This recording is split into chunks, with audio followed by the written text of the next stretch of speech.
तो hello guys, आपका स्वागत है मेरे यूट्यूब चैनल पे। तो आज हम एक कॉमेडियन पे रिएक्ट करने वाले हैं जिनका नाम है रजत चौहान। उनकी वीडियो आई है, तो पहले ये वीडियो पे रिएक्ट करते हैं, देखते हैं कैसी होगी। उसके बाद इनकी और वीडियोस चेकआउट करेंगे और मैं ट्राई करूंगा कि वीक में 2 या 3, जब तक कुछ और चीज़ें नहीं आती तो ट्राई करेंगे कि 2-3 कॉमेडियंस आते रहें वीकली। नए नए चैनल नए हैं, सब्सक्राइब करके जाना। इन फ्यूचर काफ़ी कुछ आने वाला है आपके लिए भी और वीडियो चलती रहेंगी। चलो शुरू करते हैं बिना किसी देरी के। 3, 2, 1 चल। Single girls in the audience जिनकी शादी नहीं हुई है, क्लैप। सिंगल गर्ल्स काफी बहुत बढ़िया, बहुत सारी हैं। एज अ ब्रदर मैं आपको गाइड करने वाला हूँ, ठीक है? भी आप शादी करें, as a brother I will request you, क्या करना है आपको, आप लड़के का मुंह देखो ना देखो, आई डोंट केयर। पर जब भी आपको शादी करनी है ना, प्लीज करनी है आपको अपने घर से मिनिमम 20 से 25 किलोमीटर दूर। इससे पास मैं एक्सेप्ट नहीं करूंगा। I will tell you the reason. 3.5 महीने पहले मेरी बहन की शादी हुई है और बताओ हमने उसके रिश्ते कहां कहां नहीं ढूंढे। एक बार को तो मैं अंडमान निकोबार गया था कि हमारी बहन जाए वापस ही ना आए। पर गाइस, जितना हमने उसका बुरा चाहा उतना बुरा हमारा ही हुआ। जो फाइनली उसको लड़का समझ में आया, मैं कैसे बताऊं, हमारे घर से वो 50 मीटर दूर भी नहीं रहता। 50 मीटर में उसके घर पर टिपी टिपी टैप करके पहुंच जाता हूं। कैसे बताऊं, विदाई में हमने गाड़ी में धक्का लगाया, वो पहुंच गई, वो पहुंच गई भाई। ड्राइवर ने बोला कहां चलना है, मैं कहा यहीं तक चलना था। वो गाड़ी से बाहर निकला, उसने मेरी गुद्दी पकड़ी है यार। देख रहा गाड़ी के ऊपर सिक्के और बताशे रखे हुए हैं, अभी तक हिले नहीं एक बार भी। यहीं पड़े हुए जाए तुम्हें फेंके थे। मैंने कहा खुद मेरे हाथ में, मुझे लगा धक्का दूंगा फिर फेंकूंगा, चली गई वो।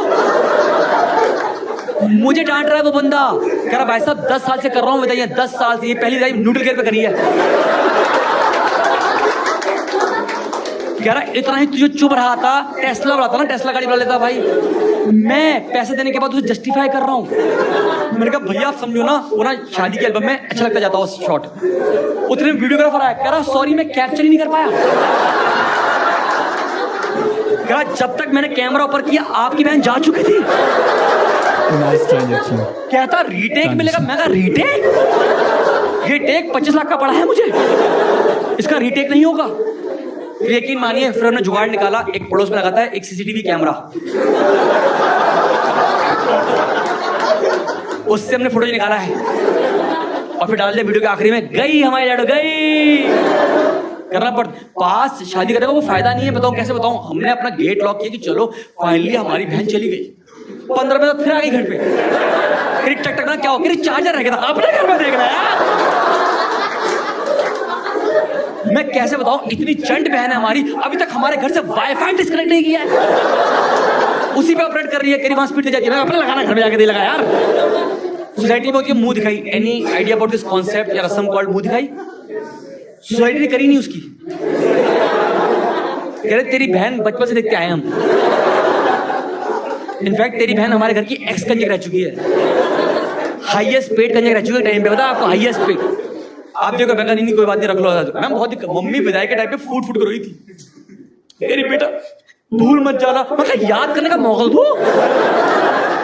मैं जब भी गेट खोलता, मैंने कहा वो खड़ी मेरी बहन, वो खड़ी मेरी बहन मैक्सी में, वो मेरी बहन है। वो टफ हो गया है लाइफ यार, आसान काम नहीं। मैं कह रहा हूँ प्राइवेसी तो बची नहीं मेरी जिंदगी में। मैं अपने घर में चाय बना रहा, बर्तन गिर गया, वहां चला रही, क्या गिर गया, अपने घर में देखना यार। एक दिन 11:30 बजे रात में मैं भाई साहब नेटफ्लिक्स एंड चिल कर रहा हूँ, नेटफ्लिक्स चिल आराम से कर रहा हूँ। भाई साहब उस बंदी ने, यू वोंट बिलीव, अपने घर से बैठे बैठे मेरे चैनल चेंज कर दिया। ये मस्ती चल रही है, उसकी मस्ती चल रही है हमारे साथ यार। एक और दिक्कत हो गई है, अब नॉर्थ में एक रिचुअल होता है कि जब भी बहन आपके घर पे आती है तो उसे भाई छोड़ने जाता है। भाई ऐसी फीलिंग आती है कि मैं अभी भी अपनी बहन को ट्यूशन छोड़ने जा रहा हूँ। मैंने कहा जीजा जी पैसे लेके थोड़ा डे बॉडी में रख लो ना, इसको यहाँ पर क्यों भेज रहे हो हमारे पास, आसान काम नहीं। एक और दिक्कत ये होती है कि अभी कुछ भी वो घर पे बनाती है ना, वो हमारे घर पे ले आती है, बना के जाती है। अब एक और रिचुअल है नॉर्थ में कि जब भी कुछ बहन बना के लाती है, कुछ सामान लेके आती है, तो खाने डब्बा देती नहीं वापस। You have to add sweet. अब दिक्कत क्या होगी कि अब वो हर बार डब्बा लेके आती है, मैं जाकर लेके आता हूँ, हलवाई के पास जाके आता हूँ, उतने में वो 2 चीज और बना के घर में जाती है। अब क्या हो गया कि हलवाई, उसका घर, मेरा घर एक लव ट्रायंगल बन चुका है। हम इसी में घूम रहे हैं, आपस में इसी में घूम रहे हैं ऐसे। ये अच्छा आसान काम नहीं है भाई, लाइफ बहुत मुश्किल हो गई है। फिर भाई साहब परसों मैंने फाइनली देख रहा था, कुछ अमेजोन पे कुछ सर्च कर रहा था, तो भाई साहब मेरी किस्मत अच्छी थी। उन्होंने भाई एक फटाफट एक डोरमेट आ गया, वहां पे दिखा मुझे, मैंने फटाफट ऑर्डर कर दिया। कल जब मैं यहाँ आ रहा था उससे पहले मैं घर के आगे लगा के आया हूँ, उसमें लिखा है ओ बहन तू कल आना। नहीं चाहिए भाई सब चीजें। एक बताता हूँ आपका शादी का प्रेशर कैसे बनता है इंडिया, बताता हूँ आपको। होता क्या है, द मोमेंट यू क्रॉस 25-26 आपके घर में ना किसी पड़ोस में किसी लड़की की शादी होती है, तुम्हारी मम्मी के आंसू निकल आते हैं, उसकी हो गई। फिर तुम्हारे रिलेटिव में तुम्हारी सेम एज की बहन होगी, कजन बहन, उसकी शादी होगी, उसकी भी हो गई। और अगर तुमसे छोटी 1-2 साल की उसकी की हो गई, तुम्हारी मम्मी ने भाई साहब खाना छोड़ देना है। ठीक है, इसका पहला सोल्यूशन ये है कि आपको मम्मी को बोलना, मम्मी आपने सिखाया बचपन से कि अगर तेरे सारे दोस्त कुएं में कूदेंगे तो क्या तू भी कूदेगी। फिर ऐसे बोलते ऐसे करते रहेंगे वो ऐसे। एक तो आप इंडियन सोसाइटी में गौर करो कि आप गौर करना देखना कि ना जिनके माँ बाप की खुद की लव मैरिज है, या पेरेंट्स आर वेरी कूल, जो बच्चे पैदा हुए उनको पहले से पता है कि ना हम तो लव मैरिज ही करेंगे, उन्हीं बच्चों को प्यार नहीं मिल रहा है। वो हर जगह ढूंढ रहे हैं भैया मोमोज और चटनी और थोड़ा प्यार दे दो भैया यार। वो हर जगह प्यार ढूंढ रहे हैं, मतलब सर्च कर रहे हैं ऐसा। और जिनके वहां बिल्कुल कट्टर है, माथे पे टीका लगा लिया है कि हमारे खानदान में किसी की लव मैरिज हुई नहीं है, होने नहीं देंगे, वही लोग 15 लोगों का कैटलॉग लेके बैठे हुए हैं कि बाबा हाँ कहो। देखो विनोद, रमेश, सुरेश सब रखे हुए मैंने, बस अब हाँ कहो। बहुत डिफरेंट सोसाइटी है। पर कोई बात नहीं, मैं तो अभी इंडिगो से आया हूँ, आई गेस आप में से सब लोग इंडिगो में ट्रैवल कर चुके होंगे। एंड मैं बता दूं आपको, इंडिगो का लौता पर्पस अब आपको लैंड करना नहीं है, उनका पर्पस है लैंड करते आपके मुंह पे थूक देना कि थैंक्स फॉर चूजिंग इंडिगो। आज उन्होंने एक नया स्कैम चालू कर दिया है, कहते हैं हमें घमंड है, हमें घमंड है, हमने आपको निर्धारित समय से पहले उतार दिया है। मैं कहा दीदी मेरी कैब 1 घंटे बाद की बुक है,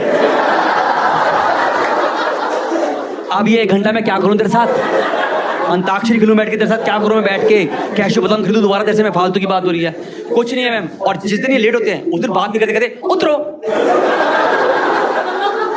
उस दिन कुछ बात नहीं करते भाई, कहते कोई घमंड नहीं होता उस दिन, रिग्रेट कुछ नहीं होता। एक तो सबसे बड़ी दिक्कत ये होगी, जब से ये अहमदाबाद का जो प्लेन हादसा हुआ है उसके बाद मैंने देखा कि ना लोगों में काफी इंप्रूवमेंट आ गई है।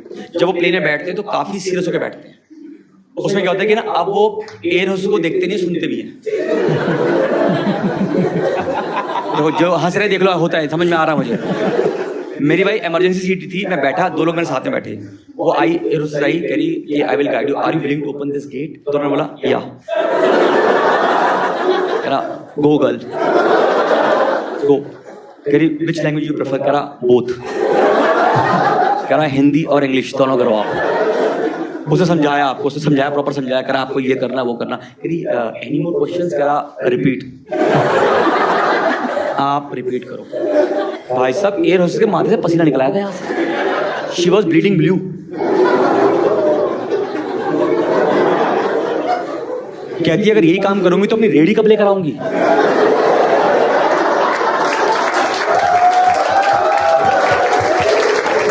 वो देखा आपने रेडी देखी, रेडी जिसमें वो 4 सैंडविच और 2 कैशू बादाम के लेके आती है, वो ऐसा। भाई गॉड, अगर वो शू से निकल चुका है और आपको जाना है वॉशरूम तो आप डायरेक्टली जा नहीं सकते, आपको लोगों के मुंह पे ऐसे मार के जाना पड़ता है, ऐसे जाना पड़ता है, ऐसे जा पाते हो आप डायरेक्टली ऐसे सीधे जा नहीं सकते, वहाँ पे जगह नहीं जोड़ते हो, इतनी जगह कि ऐसे दूसरे के मार के ऐसे हुआ। एक बार तो मैं बंदों को बुक किया, मैंने कहा भैया मुंह उधर कर लो, मैं तब निकल पाऊंगा, आप वरना नहीं निकल पाऊंगा मैं आपके साथ, ऐसा समझो। उसे डिस्कस किया तो करी कि आप, मैंने ना वो वहाँ पे बुक रखी है, वो पढ़ लीजिएगा, होता है पेपर कार्ड होता है, तो कह रहे हैं हम यहाँ पर हायर एजुकेशन के लिए नहीं आए। फिर वो गई है, इन दोनों ने काफी पढ़ा है उसको, उसके बाद आपस में डिस्कस करेगा, हमें ना ब्रो ऐसे खोलना, दूसरा कह रहा नो ब्रो हमें ऐसे करके ऐसे ही कर देना, ऐसा 15 मिनट तक वो आपस में कर रहे हैं, मैं इनको देख रहा हूँ। फिर उनको रियलाइज हुआ कि मैं भी इनके साथ बैठा, कह रहे भैया आपको आता है क्या? मैंने कहा नहीं, जिस हिसाब से आप कर रहे हो आप कर लोगे, आप खोल दोगे, मुझे कूदना मैं कूद जाऊंगा, मैं देख लूंगा अपना, आप करो जो करना है आप। डिफिकल्ट हो गया, एक तो ट्रैवल करना एक तो आसान नहीं है, एक तो आपका जो एयरपोर्ट बहुत प्यारा बनाया आपने, क्या कहते हैं इसको, बैंगलोर एयरपोर्ट को वनतारा ही है वो, उसमें सारे जानवर हैं जो भी बैंगलोर के लोगों को नहीं पसंद है, वो सब चीजें वहां रख दी उन्होंने, हाथी घोड़ा नॉर्थ इंडियन सब रखा हुआ वहाँ पे, सब देखो सब रखा, मैंने कुछ नहीं कहा, मैंने सब रख दिया वहाँ पे उन्होंने, बिल्कुल दूर रखा है, बिल्कुल ऐसा रहा। मैं ट्रैवल बहुत ज़्यादा करता हूँ, इनफैक्ट मैं पिछले 15 साल से ट्रैवल कर रहा हूँ, एंड आई रियलाइज जो ये एयरपोर्ट एक्सपेंड हो रहे हैं ना, आई डोंट एंजॉय देम। जब तक छोटे थे क्यूटी पाइस थे, I used to call them cutie pie airports. मैंने गोवा का बनता देखा है, इनफैक्ट पुणे का बनता देखा है, देहरादून का तब चालू हुआ था, गोरखपुर में भी 6 महीने पहले गया हूँ, वो भी बड़ा कर दिया, पर जब तक वो छोटा था मजा आता था यार। 1 room set only, 1 room set. समझते भाई कैसे होता हूँ मैं? कह रहा हूँ गोरखपुर में मेरा प्लेन लैंड हुआ है, किसी ने खिड़की में खटकाया, कह रहा कैब चाहिए, कैब चाहिए। मैं कहा लगेज करा मैं निकाल लूंगा, नहीं, टेंशन को ले रहा, हम आपके साथ हैं। मैं कहा ये चाहिए मुझे, अपनापन मिस करता है भाई। हमारा दिल्ली का एयरपोर्ट है, T3 एयरपोर्ट है, ठीक है, इंदिरा गांधी टर्मिनल है भाई साहब। मैं कैसे बताऊं, उस पे गेट नंबर 62 है। 62 भाई, जयपुर और चंडीगढ़ तो मैं फ्लाइट लेता नहीं वहां से, क्योंकि दिखते हैं वो। इनफैक्ट मैंने तो अपनी प्लेलिस्ट बना ली कि जैसे ही मैं एयरपोर्ट में घुसा, मुझे लग गया कि मेरा गेट नंबर 62 निकला है, फटाफट कान में लगाता हूँ एयरपोर्ट और फटाफट तो ना वॉल्यूम 30 पर। वो कहता रिस्की है, मैं ले लिया रिस्क, और गाना चलता है, एक गाना चलता है, चल कांवड़िया चल कांवड़िया चल कांवड़िया चल का, क्योंकि नॉर्मल गाने पे आप वहां नहीं पहुंच पाओगे। T3 एयरपोर्ट में जैसे कुछ तो ना, सामने एक सूर्य नमस्कार का पोज बनाया हुआ उन्होंने, बस लिखी करके जाओ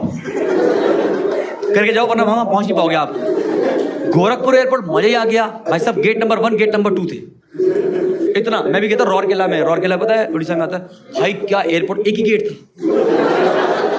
उसमें चौक से रखा था उन्होंने, चौक से अराइवल, चौक से। मैं कहा डिपार्चर, कह रहा पीछे लिख रखा है, आप टेंशन मत लो, कह रहा वही प्लेन लैंड हुआ है, वही जाने वाला है, तो वही एक ही प्लेन था उनके पास, तो क्यों अलग से परेशान करे किसी आदमी को, जो जाएगा वही आएगा भाई। एक तो वहां पे रनवे के बाद कुछ नहीं है, रनवे उतरता है ना तो बस नहीं, क्योंकि पैदल जाना होता है वहां से, तो कहते हैं रन अवे, जाओ जाओ जाओ आप निकल जाओ आराम से निकल जाओ। रायपुर का एयरपोर्ट तो मैंने खुलते देखा है भाई, एक बार ऐसे खोल रहे थे, ऐसे एयरपोर्ट खोल, ऐसे खोल रहे हैं, मैंने कहा ऐसे खुलता है एयरपोर्ट, ऐसे खुलता है क्या? मैंने कहा जाऊं, कह रहा नहीं अभी फर्श गीला, 2 मिनट बाद जाना आप। ये अपनापन मिस करता हूं ना, इतना मजा नहीं है आपको। मैं कह रहा हूँ जैसे आप गोरखपुर या किसी जगह T3 पे आता हो ना, तो चेकिंग करते हैं मुझसे, जब तक मुझसे 5 तरह की आवाजें निकालना छोड़ते नहीं मुझे, पै पै पै सब करते हैं ऐसे। भाई गोरखपुर मजा ही आ गया भाई। उस बंदे बोला मेरी आंखों में देखो, कह रहा खाओ मम्मी कसम, कोई खराब सामान नहीं है तुम्हारे पास। मैंने कहा मम्मी कसम नहीं है, कह रहा जाओ बनता है आपका। ये अपनापन मिस करता हूँ मैं यार, ये समझ रहे हो इतना। मैं जाता हूँ किसी भी एयरपोर्ट जाता हूँ, आई क्लिक अ पिक्चर, ताकि मैं ड्राइव में सेव कर लूँ, ताकि मुझे याद रहे कि मैं जब लास्ट टाइम कब आया था यहाँ पे, ठीक है, मुझे शूटिंग करने में आसानी होती है। भाई इंदिरा गांधी खींचता ना फोटो, तो ऐसे इंदिरा और मैं ही आते हैं उस फोटो में, या इसमें गांधी और मैं ही आते हैं, ऐसे आते हैं, या इमरजेंसी और मैं आते हैं, ऐसे आते हैं हम सारे। भाई रौरकेला का एयरपोर्ट मजा ही आ गया, मैंने ऐसे फोटो खींची, फिर मैं देखा नहीं एयरपोर्ट तो पूरा आ गया, कॉकपिट में तो पायलट बैठे थे, उनने ऐसा कर रखा, तो उन्होंने ऐसा कर रखा, कह रहा ये क्योंकि उनको यकीन था कि हम आ जाएंगे उसमें। देखो आप, ये होता है अपनापन मिस होता है। अरे अच्छी बात है, आपके पति के डिंपल बढ़ते हैं, मैंने देखा जितने भी डिंपल बढ़ते हैं ना वो लोग क्यूट होते हैं।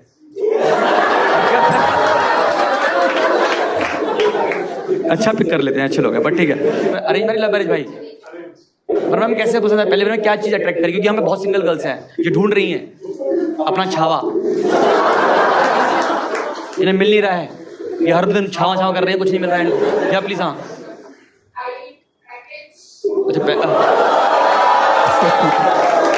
सीधी बात, नो बकवास। ही टच माई सोल। पैसा मांगता है। Do you have any idea about this concept for love language? पैसा। जैसे समझ लो इसको पत्नी को सरप्राइज करना है, कुछ नहीं होता, वो नोटी गड्डी लगा देता है, फिर ऐसे उठा के आती है, तेरी ओर तेरी ओर तेरी ओर हाय रब्बा। अरे ठीक है यार। Hello guys. Okay.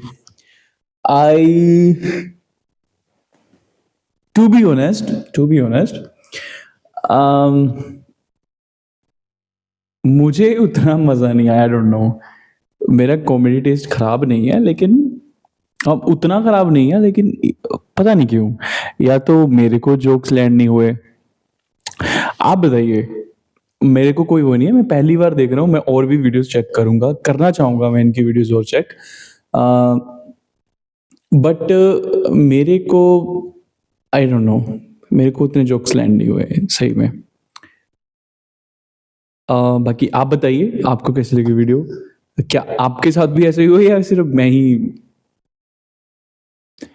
क्योंकि मेरे को क्योंकि एक तो उन्होंने टॉपिक जो रखा था बहन की शादी वो बहुत छोटा रखा था, लाइक पूरा वीडियो में नहीं लेके गए। या तो हो सकता है कि ये वीडियो काफ़ी बड़ी हो और उनमें से छोटे छोटे पार्ट करके ट्रिम करके बस 14 या 15 मिनट का जो भी है छोटा सा सेगमेंट बना के भेज दिया, हो सकता है। क्योंकि वो जो लोग हंस रहे थे वो पागल तो है नहीं और फेक भी नहीं लग रहे थे, तो हो सकता है कि हाँ काफ़ी लंबा सेगमेंट होगा, लेकिन उसको ट्रिम करने के बाद जब पोस्ट किया तो उतना लैंड नहीं कर पाया। हो सकता है कि जब वो लाइव सुन रहे होंगे तब ज़्यादा लैंड कर गए होंगे जोक्स, मेरे को इतने जोक्स लैंड नहीं किए। ऐसा नहीं है कि मैं पहली बार स्टैंड अप कॉमेडी देख रहा हूँ, मेरे चैनल पे ऑलरेडी 3-4 कॉमेडियंस ऑलरेडी मैंने रिएक्ट कर रखे हैं। अभी हाल ही में एक नया कॉमेडियन रिएक्ट किया था, मेरे को अभी उसका नाम याद नहीं है, लेकिन just last I think video है, जाके आप चेकआउट कर सकते हो। वो काफ़ी बेटर था, स्टार्टिंग जोक्स ऐसे थे लेकिन बाद में उसने पीक किया, काफ़ी ऊपर गया वो। तो मैं बस सही बताना चाहता था जो मुझे लगा, मैं फेक लाफ नहीं करना चाहता। बाकी ये वीडियो आई थिंक सैटरडे को मैं डाल दूंगा, क्योंकि संडे को आशीष सोलंकी का जो शो है जज मी इफ यू कैन, उसका एपिसोड 1 अभी आई थिंक एपिसोड 2 भी आ चुका है, तो पर हम एपिसोड 1 देखेंगे, वो काफ़ी लंबा है, 1 घंटे के समथिंग का है, तो वो रखेंगे हम संडे के लिए, संडे स्पेशल। तो जाना कहीं नहीं है, चैनल को सब्सक्राइब करके जाना है। अगर वीडियो आपको मेरी बोली गई बात से थोड़ी मैच लग रही हो तो चैनल को सब्सक्राइब और वीडियो को लाइक कर देना। अगर आप असहमत हो मेरी बात से तो डिसलाइक कर सकते हो, it's okay, your opinion. Comment section में आप आके बता सकते हो। और पिछली वीडियो में एक बंदे ने गाली देके बोला कि जसप्रीत सिंह पकाऊ है, तो आई एम सॉरी, देखो ये हर एक का एक अलग अलग ओपिनियन होता है, तो मैं ये नहीं बोलूँगा कि हाँ भाई आप गलत हो या मैं सही हूँ, लेकिन एक बार आप चेकआउट करो। तो मेरे को तो फनी लगता है भाई बंदा, हाँ वो उस टाइप ये नहीं बोल सकते कि हाँ भाई बहुत ही ज्यादा जाकिर खान टाइप या फिर अभिमन्यु या फिर हो गया क्या नाम था रवि गुप्ता, उतना हाँ मैं बोल सकता हूँ नहीं है, लेकिन हाँ वो भी काफी फनी है। अभी इस वीडियो पे 5.5 लाख व्यूज आ चुके हैं, तो अच्छे हैं व्यूज, ठीक है, मिलियन जाने वाला है। लेकिन जो एक नए स्टैंड अप कॉमेडियन था उसके 18,000 समथिंग व्यूज थे, और आई थिंक 1 महीने में। एक बार जाके उसकी वीडियो चेक करो, एक बार चेक करो। अगर इसकी वीडियो मतलब भाई की वीडियो अच्छी लगी आपको तो एक बार जाके उसकी वीडियो चेक करो। उसकी एक ही वीडियो आई है, लेकिन 18,000 व्यूज 1 महीने में बहुत कम है। उसकी वीडियो देखो एक बार जाके, आप सही में आपको लगेगा कि हाँ बंदा ग्रो करेगा, आप जाके चेक कर सकते हो। तो चलिए वीडियो को यहीं बंद करते हैं, काफ़ी लंबी बन चुकी है।